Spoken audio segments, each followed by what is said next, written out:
Preparing for a DevOps at Bank of America interview? You've reached Candy Mentor, and this video is for you. We'll walk through 15 key questions you're likely to face. For each question, you'll see a sample answer, followed by the key points to cover. Subscribe, like, and share, and drop a topic request in the comments. Question 1. How would you design a CI/CD pipeline for a regulated banking application? In a bank, CI/CD must be fast but controlled. I design pipelines with automated build, unit tests, security scans, artifact signing, and deployment approvals tied to change tickets. Every artifact is versioned and promoted across environments, not rebuilt. For production, I prefer blue-green or canary releases with clear rollback steps. The key is proving traceability: who changed what passed, and when it was deployed.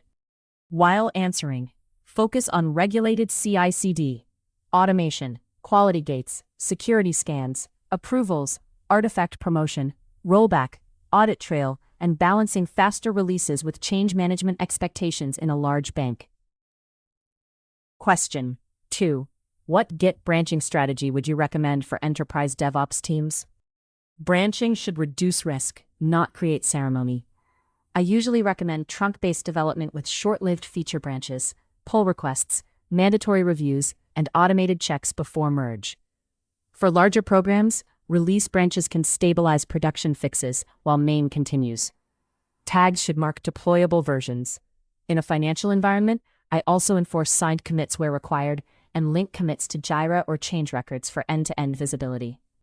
Make sure to cover trunk-based development versus Git flow, pull request reviews, short-lived branches, release tagging, hotfix handling, CI validation, traceability, and how the strategy supports both speed and control. Question 3. How do you use infrastructure as code to manage environments consistently? Infrastructure as code makes environments repeatable and reviewable. With Terraform, I define networks, compute, IAM, databases, and Kubernetes resources in version-controlled modules. Changes go through plan, peer review, policy checks, and apply using controlled service accounts. State is stored remotely with lock-in and encryption. The biggest value for a bank is consistency. Dev, test, and production are created from the same patterns, reducing drift and audit findings.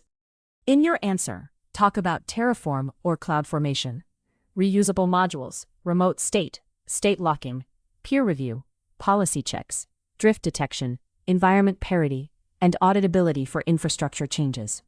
Question 4. What is the difference between containers and virtual machines, and when would you use each? Containers package an application with its runtime and dependencies while sharing the host kernel. Virtual machines include a full guest operating system, so they provide stronger isolation but consume more resources. I use containers for consistent microservice deployments and quick scaling, often on Kubernetes. VMs still make sense for legacy workloads or stricter isolation. In banking, the choice depends on risk, compliance, performance, and operational maturity. Be sure to mention isolation model, operating system overhead, portability, startup time, density, security boundaries, legacy workloads, Kubernetes usage, and how risk requirements influence the choice. Question 5. How would you deploy and operate applications on Kubernetes or OpenShift? Kubernetes deployment starts with reliable manifests or Helm charts.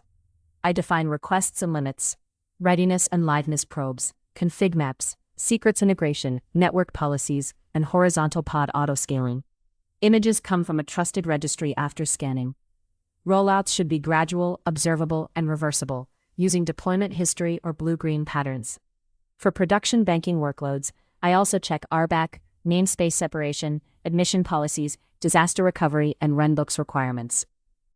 While answering, cover manifests, Helm, deployments, probes, resource limits, autoscaling, RBAC, namespaces, image scanning, network policies, rollout strategy, observability, and production readiness checks. Question 6. What monitoring and observability practices would you implement for production systems? Monitoring tells me something is wrong. Observability helps me understand why. I build dashboards around golden signals, latency, traffic, errors, and saturation. Logs are structured with correlation IDs, metrics have service-level objectives, and traces show cross-service calls. Alerts should be actionable, routed correctly, and tied to runbooks. For Bank of America-style systems, audit logs and security events are just as critical as application health metrics. In your answer, include metrics, logs, traces, golden signals, SLOs, alerting strategy, dashboards, correlation IDs, incident routing, runbooks, audit logs, and tools like Splunk, Grafana, or AppDynamics. Question 7. Walk me through how you would handle a production incident. During an incident, I first protect customers and stabilize the service.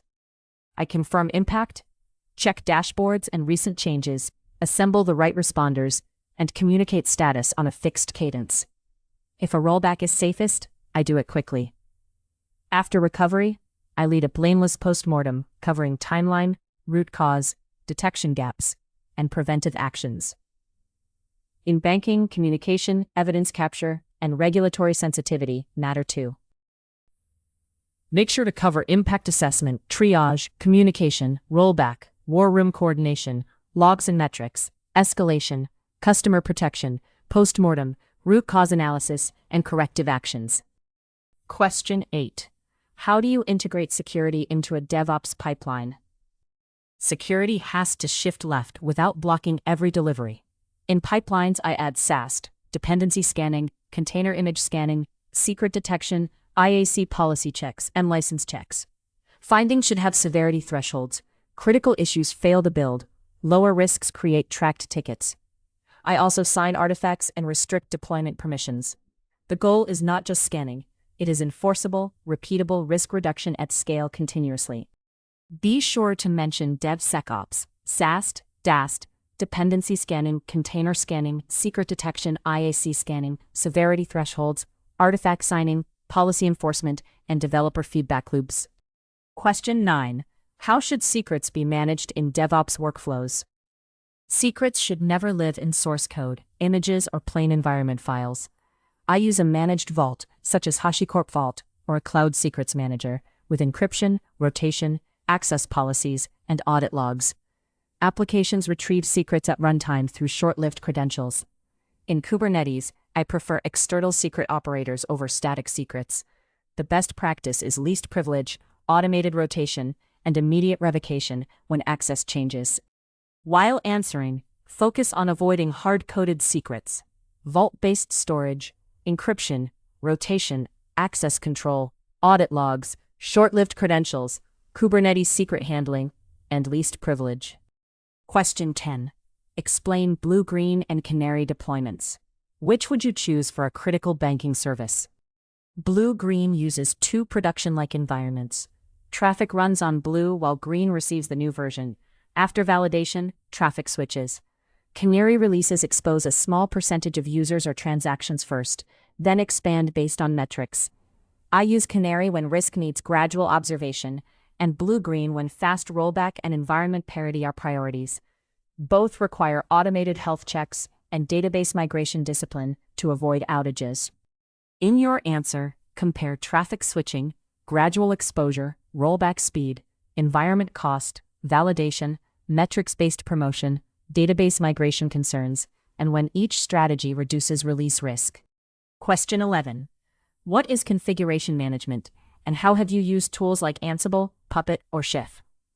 Configuration management keeps servers and middleware consistent after provisioning.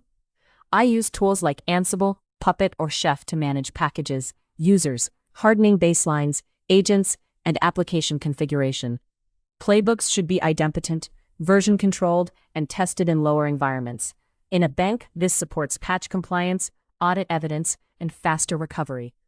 The main caution is avoiding manual hotfixes that create configuration drift during emergency changes and incidents. Make sure to cover idempotency, desired state, server hardening, package management, configuration drift, playbook testing, version control, patch compliance, and repeatable operations across many servers. Question 12. A Linux production service is slow. How would you troubleshoot it? When a Linux service is slow, I separate resource, application, and network causes. I check system CTL status, journal CTL logs, CPU with top, memory with free, disk with DF and IOStat, and connections with SS or netstat. Then I correlate with deployment timing and monitoring data. I avoid random restarts unless needed for recovery, because preserving logs and process state helps identify the real root cause. Be sure to mention checking service status, logs, CPU, memory, disk I/O, network connections, recent deployments, application metrics, dependency health, safe mitigation, and preserving evidence.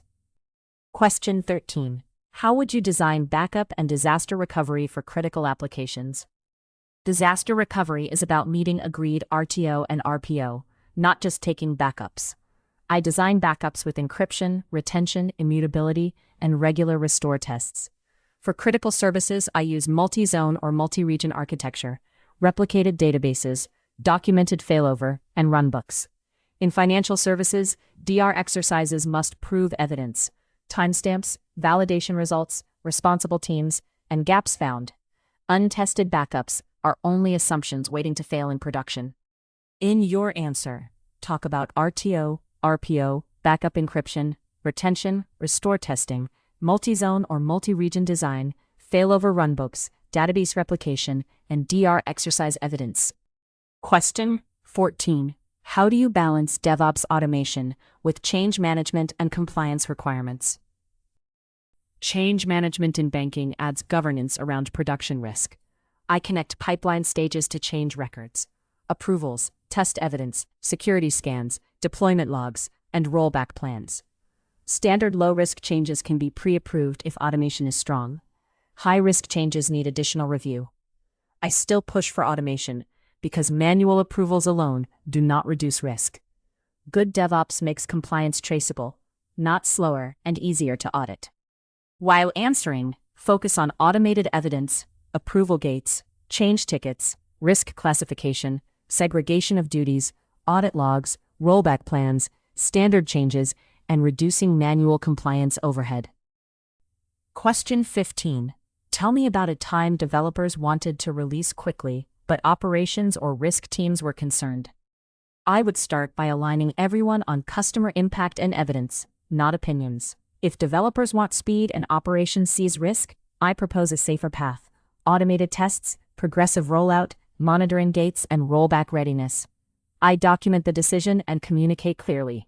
DevOps is not about saying yes to every release. It is about enabling delivery with measurable controls. Trust comes from consistency under pressure.